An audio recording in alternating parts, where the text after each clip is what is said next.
Ang intense ng mga kaganapan ngayon sa abot kamay na pangarap sapagkat manginginig sa takot sila Zoe at Doc Carlos dahil sa mabibisto silang dalawa na magkasama ni Annalyn. Dito nga ay galit na susugudan ni Annalyn ang mag-amang Doc Carlos at Zoe matapos niya nga itong mahuli na nag-uusap ng palihim. Sa sobrang gulat naman ni Doc Carlos ay matutulala ito kay Annalyn at hindi nito malaman kung ano ang sasabihin niya. Samantala ay magtatagumpay naman ang plano ni Lynette na lagyan ng sticky note si Harry upang malaman nito na nasa kapahamakan ang kanyang buhay. At dito nga ay mapagtatanto ni Harry na ngangailangan ng tulong ang kanyang tita Lynette kaya naman ay agad siyang babalik upang saklolohan ito.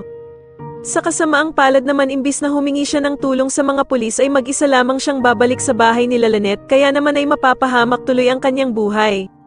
Samantala matapos ngang makabalik ni Zoe ng Apex ay agad na kokomprontahin siya ni Annalyn at paaminin niya si Zoe kung nasaan ang kanyang lolo Pepe.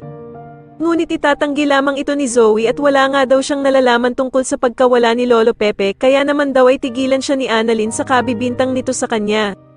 At dito nga ay lalo namang pag-iinitan ni Doc Carlos itong si Annalyn dahil nga sa hindi tinitigilan nito si Zoe na paaminin na meron nga daw itong kinalaman sa pagkawala ng kanyang lolo Pepe.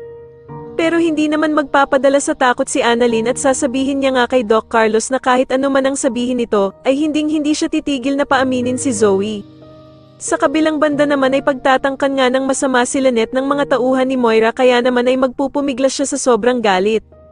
Sakto namang dadating si Harry at mag-aala superhero nga ito ng mag-isa para iligtas si Lynette sa masasamang loob na tauhan ni Moira. Sa tingin nyo dito na nga kaya mabisto ni Annalyn na si Doc Carlos ang totoong ama ni Zoe, mas lalo na nga talagang nagiging exciting ang mga susunod na kaganapan kaya naman ay mas lalo pa nating abangan ang mas lalong gumigandang abot kamay na pangarap. Maraming salamat po sa inyong panonood at sana po ay masubscribe nyo ako. Maraming salamat po.